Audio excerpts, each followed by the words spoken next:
This is another MyView TV exclusive. Please remember to hit the notification bell, like, share, and subscribe. I don't bring nobody forward in here to cheer for me. Everything what you see up my natural talent.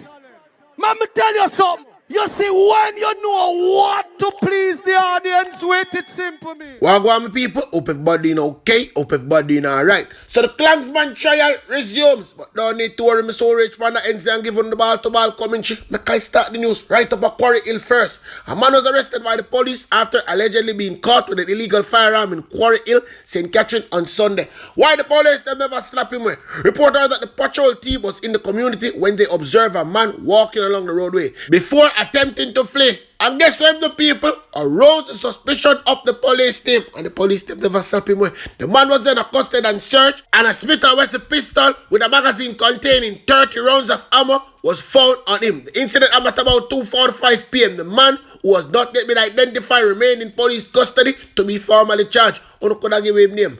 Uno could give him name because of him. Uno catch the gun. Uno catch the gun for nobody else, you know. All I know right to the St. Thomas man cause somebody jump, or that them say. Elderly St. Thomas man is dead after allegedly jumping from the 3rd floor of the Princess Margaret Hospital yesterday morning.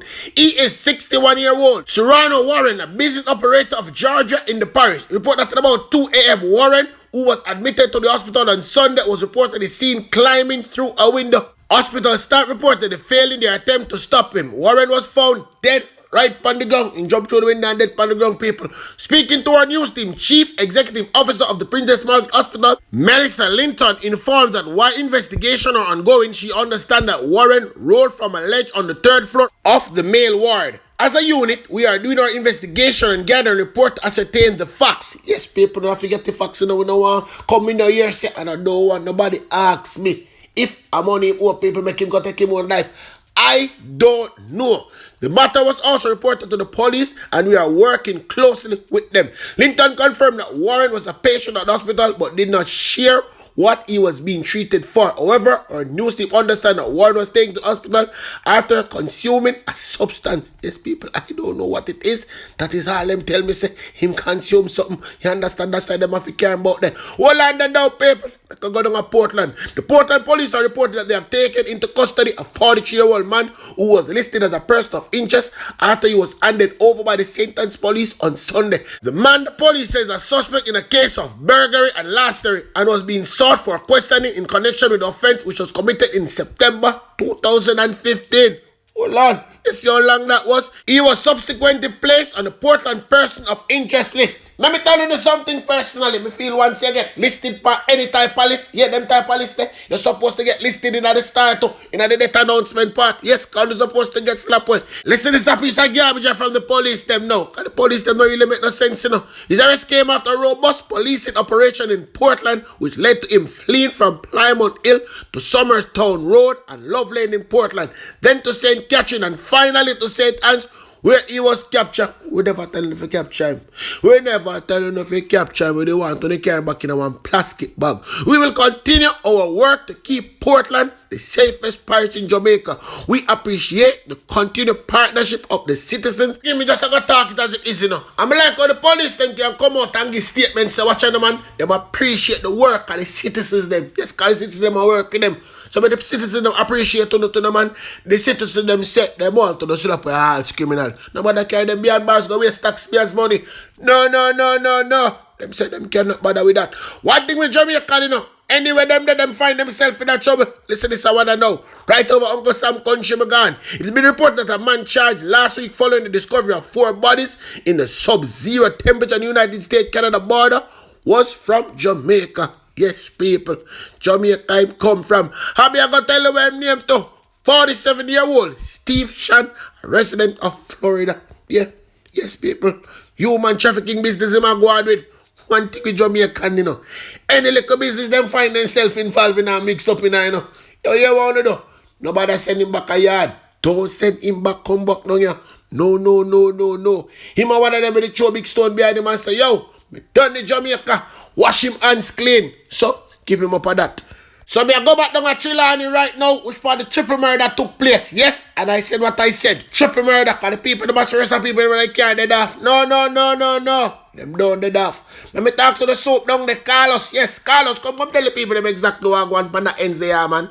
We are following some strong leads, and we believe that we can find these criminals and bring them to justice in short order. What we're seeing is that a lot of these persons with multiple offenses are charged with multiple offenses, and they continue to be given bail, and they are out on the street, and they don't change. What they do is they continue their criminal lifestyle. So when we are aware of them and we know of them, we continue to target them to ensure that they comply with their bail conditions. But you know, it's a very difficult task. We don't have infinite resources. So we have to pay attention to the ones that we consider more dangerous. The communities are very far and wide, and we don't have police on every street. So we have to work with our citizens and depend on them to assist us in policing the community. So we try our best to be out there in the community on a daily basis. The fool is always the last to know. More time I come and I talk something, people think I joke me and I just come for me and laugh. No. The police them fine all the sissy and waste them time and carry them behind bars. Because when them carry them round there, them are going to get bail, and once them get bail, them gone right back to the life of crime and violence. Me tell you already, slap them way. I ain't not even have to dig no deep hole, put them in a two already. Said what I said and I mean what I said. I don't know me already. Me not take you back. Hold on a bit now, cause you don't believe me when me tell you say, watch the gathering. So since you don't want to believe me, me I gonna make Stephanie come tell you to watch the gathering. And why someone need for watch the gathering? A lot of them are persons who are involved in gang conflicts and criminal activities and were killed by their cronies or rival factions. And when they have these gatherings, we understand how people feel about the death of a loved one and they want to have these gatherings. But even after they have killed the person, the violent nature of these criminals, they don't want to see anything that shows that you're showing any respect to that life that was taken. So they will target these weeks and they will shoot them up, fire shots there and shoot innocent persons because they probably see one individual that they want to get at. So as much as persons can avoid these types of gatherings, we would want to encourage them to do so. Normally say a word to the wise is sufficient, and all who can hear will feel or must feel. So you want to do? Continue with the gathering and see how far in the reach with that. Hold on a bit there now, people. Ball to ball commentary from the Clansman trial. Yes, it resumed. The alleged gang leader Andre Blackman Bryan, along with his 32 co-accused, are being tried on a 25-count indictment containing several murder-related charges, arson, as well as illegal possession of firearm and ammunition. The court heard evidence today implicating defendant Tariq James, who allegedly fired several shots at the police during a patrol in a community in Spanish Town, St. Catherine. James is an alleged top shooter in the gang and also a personal bodyguard for Bryan.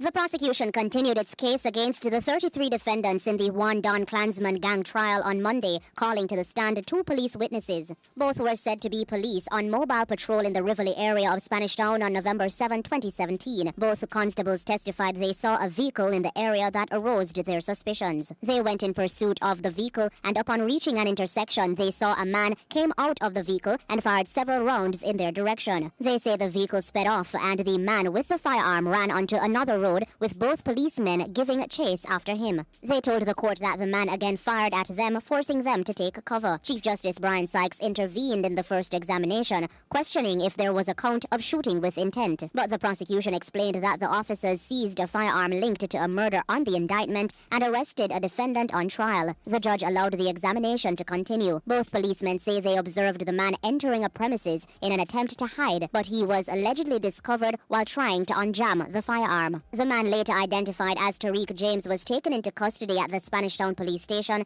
and the firearm, a Sig Sauer .45 pistol, and a magazine containing 6 cartridges seized. During cross-examination, the attorney representing James questioned the lawmen if they had discharged their weapons at any time during the incident. Both said no, one giving reason that several vehicles and people were on the road and he didn't want to bring harm to anyone or property. A third police witness was called to the stand to corroborate the incident and the seizure. The firearm and ammunition as well as the ballistic certificate were all tendered into evidence. The court also learned that the vehicle connected to the incident was also located and seized.